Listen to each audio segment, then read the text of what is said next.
దేవుని వాక్యం శక్తి ఏంటి తెలుసా? వాక్యము రెండంచులు గల ఖడ్గం కంటే, అసలు ఖడ్గమే పదును ఉంటుంది, ఓ పక్కనే పదును ఉంటుంది, ఈ రెండు పక్కలు ఉంటే ఇంకా పదునుగా ఉంటుంది. దానికంటే పదునైంది దేవుని వాక్యం అని బైబిల్ చెప్తుంది. అంత పదునైన వాక్యము ఏం చేస్తుందంట? మన కీళ్ళల్లోనికి, మూలుగులోనికి. మూలుగు ఎక్కడ ఉంటుంది? ఓకే, ఎముక లోపల ఉంటుంది. అందుకే కదా మటన్ తెచ్చుకున్నప్పుడు అది రాదు పాపం. నేను గమనిస్తూ ఉంటాను. ఆ మూలిక చాలా టేస్ట్గా ఉంటుంది.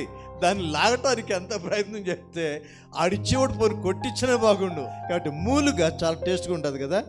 మీకు తెలుసో తెలియదు, మన ఎముకల్లో కూడా మూలుగు ఉంటుంది. ఆ మూలుగుల్లో కూడా ఈ వాక్యమని కటికి వెళ్ళిపోతుంది. ఎందుకంటే మూలుగుల్లో కూడా పాపం ఉంటుంది.